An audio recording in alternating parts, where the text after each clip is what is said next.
Last এপিসোডে আমরা দেখেছিলাম ইয়োনো, ক্যাপ্টেন শার্লেট আর ক্যাপ্টেন জ্যাক জ্যানন, ভ্যানিকা আর ডান্টের উপর ভারী পড়ছে। কিন্তু তখনই হঠাৎ করে তারা একটা জিনিস ফিল করে অনেক বেশি শক হয়ে যায়। তখনই আমরা মরিসের ডেভিল লুক দেখতে পাই। সে সেখানে হার্ট কিংডমের কুইনের নলেজ ইউজ করে আন্ডারওয়ার্ল্ডের ফার্স্ট গেট ওপেন করে ফেলে, যার সাহায্যে সেখানে দুটো হাই র্যাঙ্কিং ডেভিল চলে আসে।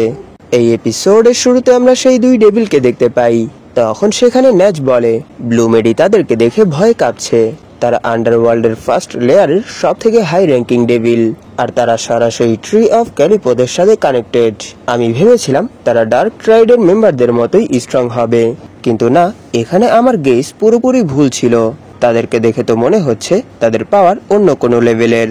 তখনই সেই দুই ডেভিল ন্যাচের উপর অ্যাটাক করে দেয় আর বলে এখানের মানা অনেক ডেলিশিয়াস লিলিথ। এটা শুনে অন্য ডেভিল বলে হ্যাঁ, তুমি ঠিক বলেছ না মা। তখনই আমরা সেই দুই ডেভিলের নাম জানতে পারি। একজনের নাম লিলিথ আর অন্যজনের নাম নামা। তখনই সিন শিফট হয় আর আমরা ক্যাসেলের বাইরের সিন দেখতে পাই। সেখানের মানুষ কিছু দেখে অনেক বেশি ভয় পেয়ে যায়, আর এরই সাথে আমরা দেখতে পারি ক্যাসেলের ভেতর থেকে অনেকগুলো ডেভিল তাদের উপর অ্যাটাক করার জন্য আসছে। এই জিনিসটা দেখে সেখানের যত মানুষ ছিল তাদের সিস্টেম পুরোপুরি হ্যাং হয়ে যায়, কারণ সেই সবগুলো ডেভিল তাদের কিংডমের মধ্যেই ছড়িয়ে পড়ছে। তখনই আমরা ক্যাপ্টেন মারিওলোনাকে দেখতে পাই।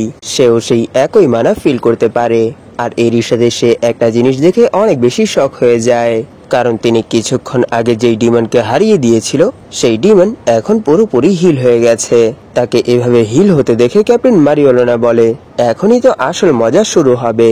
তখনই সিন শিফট হয় আর আমরা জ্যানন আর ইয়োনোকে দেখতে পাই। সেখানে ইয়োনো তার ভালা জ্যাননের বডির ভেতর গেড়ে রেখেছে, আর এরই সাথে সে বলে এখানের সব কিছুই শেষ হয়ে গেছে জ্যানন। এটা শুনে জ্যানন বলে ভালো চেষ্টা ছিল, কিন্তু এখনো কিছুই শেষ হয়নি। আর অন্যদিকে আমরা ভ্যানিকা আর ক্যাপ্টেন শার্লেটের ফাইটের সিন দেখতে পাই, যেখানে ক্যাপ্টেন শার্লেট তাকে তার ম্যাজিকের সাহায্যে পুরোপুরি ক্যাপচার করে রেখেছে। তখনই আমরা ডান্টেকেও দেখতে পাই। সে বলে আন্ডারওয়ার্ল্ডের প্রথম গেট ওপেন হয়ে গেছে। এটা বলার সাথে সাথেই সেখানে আমরা জ্যানন, ডান্টে আর ভ্যানিকার 100% ডেভিল ফর্ম দেখতে পাই। তখনই সেখানে ডান্টে তার ম্যাজিকের সাহায্যে ক্যাপ্টেন জ্যাককে নিজের কাছে নিয়ে আসে, আর এরই সাথে তার উপর গ্র্যাভিটি ম্যাজিক ইউজ করে অনবরত পাঞ্চ করতে শুরু করে দেয়, যার জন্য তার বডির সবগুলো ব্লেড সেখানেই ডিস্ট্রয় হয়ে যায়। আর অন্যদিকে আমরা ক্যাপ্টেন শার্লেটের হেলমেট দেখতে পাই, যেটা এই সময় হাওয়াতে উড়ছিল। তখনই ক্যাপ্টেন রিল একটা জিনিস দেখে অনেক বেশি শক হয়ে যায়, আর এরই সাথে আমরা দেখতে পারি ভ্যানিকা সেখানে ক্যাপ্টেন শার্লেটের উপর অ্যাটাক করে দিয়েছে। আর অন্যদিকে আমরা জ্যাননকে দেখতে পাই, সে সেখানে ইয়োনোর উপর অ্যাটাক করে দিয়েছে। তখন সেখানে ইয়োনো ভাবছিল তার অ্যাটাকিং পাওয়ার আর বোন রিজেনারেটিং পাওয়ার আগের থেকে অনেক বেশি বেড়ে গেছে, আর এরই সাথে আমি তার বডিতে যেই ইঞ্জুরিটা দিয়েছিলাম সেটাও এই সময় পুরোপুরি হিল হয়ে গেছে। তখনই জ্যানন বলে কি বলেছিলে, তুমি জিতে গেছো, তুমি শুধু তোমার স্বপ্নের মধ্যেই জিততে পারবে। তখনই আবার সিন শিফট হয় আর আমরা ন্যাচকে দেখতে পাই। সে সেখানে তার ফোর্স আই ইউজ করে বলে তারা এই পুরো প্লেসের মধ্যেই ছড়িয়ে পড়েছে। যদি আমি এখানে মরিসকে একা ছেড়ে দেই তাহলে আমাদের এই সিচুয়েশন আরো অনেক বেশি খারাপ হয়ে যাবে। কিন্তু সর্বপ্রথম এই জিনিসটাই দেখতে হবে, কারণ এই দুই হাই র্যাঙ্কিং ডেভিল কখন কি করে এই জিনিসটা কেউ বলতে পারে না। তাই আমাদের এখানে যে কোনো মূল্যে তাদেরকে ব্যস্ত রাখতে হবে, আর এরই সাথে আমাদের যত দ্রুত সম্ভব মরিসকে মারতে হবে, যাতে করে আমরা এই দুই ডেভিলকে কন্ট্রোল করতে পারি। তখনই ন্যাচের আস্থার কথা মনে পড়ে, আর এরই সাথে সে বলে যদি আমরা এরকমটা করতে না পারি তাহলে আমাদের মৃত্যু হতে পারে। তখনই আমরা আবার জ্যাননকে দেখতে পাই। সে বলছে যেমনটা আমি বলেছিলাম এখানে তুমিই মরবে, আর এমনিতেও তোমাদের আর এখান থেকে ফিরে যাওয়ার কোনো জায়গাই নেই। এটা শুনে ইয়োনো একটু শক হয়ে জিজ্ঞেস করে এর মানে কি। তখনই সিন শিফট হয় আর আমরা ক্লোয়ার কিংডমের সিন দেখতে পাই। সেখানের কিছু বাচ্চারা এক জায়গায় দেখার জন্য সবাইকে ইশারা করছে। তখনই আমরা আকাশ থেকে ডিমনের পা বের হতে দেখতে পাই। তখনই আমরা সেই পুরো প্লেসের সিন দেখতে পাই, আর সেখানে কেউ একটা ডিমনকে সামন করেছে। আর এত বড় ডিমনকে সেখানে সামন হতে দেখে সেখানের সবাই অনেক বেশি প্যানিক হয়ে যায়। তখনই সিন শিফট হয় আর আমরা আস্থাকে দেখতে পাই, আর এরই সাথে আবার সিন শিফট হয়। আর এরই সাথে আমরা সেই দুই ডিমন সম্পর্কে জানতে পারি যে তারা দুজনই স্পিরিট কিংডমের প্রিন্স ছিল, আর তাদের দুজনের মধ্যে বন্ধুত্ব অনেক ভালো ছিল। আর এরই সাথে তাদের কাছে অনেক পাওয়ারফুল ম্যাজিকও ছিল। কিন্তু কোনো একটা কারণে তাদের এই বন্ধুত্ব দুশ্মনীতে বদলে যায়, যার জন্য তারা দুজনই ডিমনে কনভার্ট হয়ে একে অপরের সাথে ফাইট শুরু করে দেয়। সেই সময় আমাদের বাধ্য হয়ে তাদেরকে সিল করতে হয়েছিল। তখনই আমরা জ্যাননকে দেখতে পাই, সেই এই কাহিনীটা শোনাচ্ছিল। আর এরই সাথে সে বলে, তাদের দুজনকে আমরা তোমাদেরকে ডিস্ট্র্যাক্ট করার জন্য জাগিয়েছি।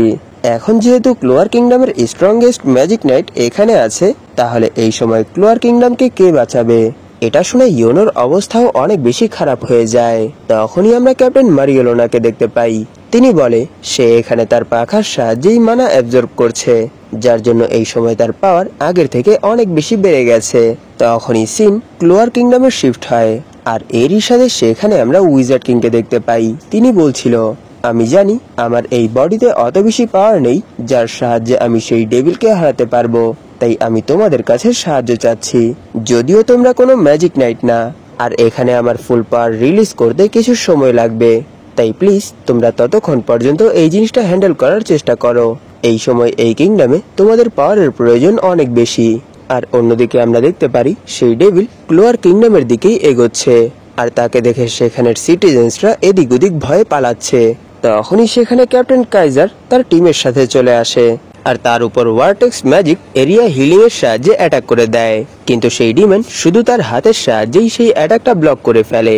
এই জিনিসটা দেখে তারা সবাই অনেক বেশি শক হয়ে যায়, আর এরই সাথে তারা সবাই অনেক বেশি ভয় পেয়ে বলতে শুরু করে, এখন আমরা সবাই মরতে চলেছি, এখন আমরা কি করব?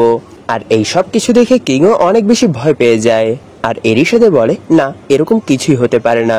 তখনই সেই ডিমন তার হাতের মধ্যে এনার্জি কালেক্ট করে লোয়ার কিংডমের উপর অ্যাটাক করে দেয়। কিন্তু আমরা দেখতে পারি সেখানে নোবেলের ভাই চলে এসেছে, আর এরই সাথে সে তার ম্যাজিক ওয়াটার সি সার্পেন্ট ব্যালোর সাহায্যে সেই অ্যাটাকটা ডিফ্লেক্ট করে দেয়, আর বলে, আমি আমার এই ম্যাজিকের ট্রেনিং এর মধ্যে 6 মাস লাগিয়ে দিয়েছি, এরপরও আমি তার অ্যাটাক ব্লক করতে পারছি না, শুধু ডিফ্লেক্টই করতে পারছি। তখনই সেই ডিমন জোরে জোরে চিল্লাতে শুরু করে। তখনই আমরা সেখানে উইজার্ড কিংকে দেখতে পাই। তাকে দেখে সেখানের সবগুলো সিটিজেন্স বলতে শুরু করে, উইজার্ড কিং, তিনি তো উইজার্ড কিং। তখন সেখানে উইজার্ড কিং ভাবছিল, আমি আমার ম্যাজিকের সাহায্যে আমার বডির টাইম 10 বছর আগে বাড়িয়ে ফেলেছি। আমার টাইম আর আমার অ্যাবিলিটি লিমিটেড, কিন্তু যদি আমি আমার পাওয়ারকে ডামনাটিওর সাথে মিলিয়ে দেই তাহলে কি হবে? তখনই সেখানে দামনাটিও বলে, দ্রুত শুরু করো। এটা শোনার সাথে সাথেই উইজার্ড কিং তার হাত ধরে ফেলে, আর এরই সাথে এগোতে শুরু করে। কিন্তু আমরা দেখতে পারি সেখানে ওনার টাইম ম্যাজিক ব্রেক হয়ে গেছে, আর এরই সাথে সে আবার নর্মাল ফর্মে চলে এসেছে। আর এই জিনিসটা দেখে উইজার্ড কিংও অনেক বেশি শক হয়ে যায়, আর এরই সাথে তিনি ভাবছিল, আমার টাইম পূরণ হয়ে গেছে, কিন্তু এটা কেন এত দ্রুত হয়েছে? তখনই দামনাটিও বলে, এখন আর আমি তাকে ব্লক করে রাখতে পারবো না। তখনই আমরা সেখানে সেই ডেভিলকে দেখতে পাই, সে কিংডমের উপর করার জন্য তার অ্যাটাক তৈরি করে ফেলেছে। তখনই আমরা দেখতে পাই উইজার্ড কিংকে ক্রস করে আস্থার সামনে চলে এসেছে। তাকে দেখে উইজার্ড কিং অনেক বেশি শক হয়ে বলে, হ্যাঁ, সে তো আস্থা। আর সেখানে আস্থা সেই ডিমনের অ্যাটাক কেটে সামনের দিকে এগোতে শুরু করে আর বলে, লিবে, শুরু হয়ে যাও। এটা বলার সাথে সাথেই আস্থা সেখানে তার ডেভিল ইউনিয়ন মোড়ে চলে আসে, আর এরই সাথে সেই অ্যাটাকটাকেও কেটে ফেলে। তখনই সিন শিফট হয় আর আমরা জ্যাননকে দেখতে পাই। সে বলে, এখন আর ক্লোয়ার কিংডমকে ডিস্ট্রয় হওয়ার হাত থেকে কেউ বাঁচাতে পারবে না। এটা শুনে ইয়োনো একটা ইসমাইলের সাথে বলে, না, এখনো একটা পার্সন আছে। তখনই আবার সিন শিফট হয় আর আমরা আস্থাকে তার ডেভিল ইউনিয়ন মোডে দেখতে পাই। সে বলছে, এই সময় আমরা আমাদের ডেভিল ইউনিয়ন মোড শুধু 5 মিনিট পর্যন্তই মেনটেন করে রাখতে পারবো। তখনই সেই ডিমন আস্থার উপর অ্যাটাক করে দেয়। এটা দেখে আস্থা বলে, কিন্তু আমরা এই ডিমনকে এর আগেই হারিয়ে দেব। এটা বলার সাথে সাথেই সে তার এন্টি ম্যাজিক সর্ডের সাহায্যে সেই ডিমনের একটা হাত কেটে ফেলে। তখনই সেই ডিমন আস্থার ভেতর একটা ডেভিলকে দেখতে পায়। এই জিনিসটা দেখে সেখানের সিটিজেন্সরা বলছিল, দেখো, একটা ডেভিল আমাদের কিংডমকে ডিস্ট্রয় করার জন্য এনশিয়েন্ট ডিমনকে সামন করেছে। তখনই আমরা আস্থার ফ্যামিলি মেম্বারদেরকে দেখতে পাই। তারা বলে, না, সে আস্থা, আর সে এই কিংডমকে প্রোটেক্ট করার জন্য এসেছে। আর এই সব কিছু দেখে নোবেলের ভাই বলে, দেখো, এখানে একটা ইনসেক্ট আমাদেরকে বাঁচানোর জন্য চলে এসেছে। আর সেখানে আস্থাও সেই ডেভিলের উপর তার ফাইনাল অ্যাটাক করার জন্য তৈরি হয়ে যায়। আর সেই ডিমনও আস্থার উপর অ্যাটাক করার জন্য এগোতে শুরু করে, কিন্তু আস্থা তার অ্যাটাক ডজ করে সেই ডিমনের উপর অ্যাটাক করে তার বডি 2 টুকরোতে কেটে ফেলে। আর এই জিনিসটা দেখে সেখানের যত মানুষ এই জিনিসটা দেখছিল তারা সবাই অনেক বেশি শকের সাথে অনেক বেশি খুশিও হয়ে যায়। আর এই জিনিসটা করার পর আস্থাও সেখানে অনেক বেশি খুশি হয়ে যায়। তখনই আস্থার কাছে কিমোডেল ও ডেভিল চলে আসে আর এরই সাথে সে অনেক বেশি ভয়ে ভয়ে বলে যদি এভাবেই চলতে থাকে তাহলে মাস্টার ন্যাচ। এতটুকু শুনেই আস্থা তার কথা বুঝে ফেলে আর বলে তাহলে চলো এখন আমরা স্পেড কিংডমের দিকে যাব। আস্থার এই কথার সাথেই এপিসোড এখানেই শেষ হয়ে যায়। ধন্যবাদ আপনাদের এই পর্যন্ত দেখার জন্য। তাহলে দেখা হবে এর পরের এপিসোডে।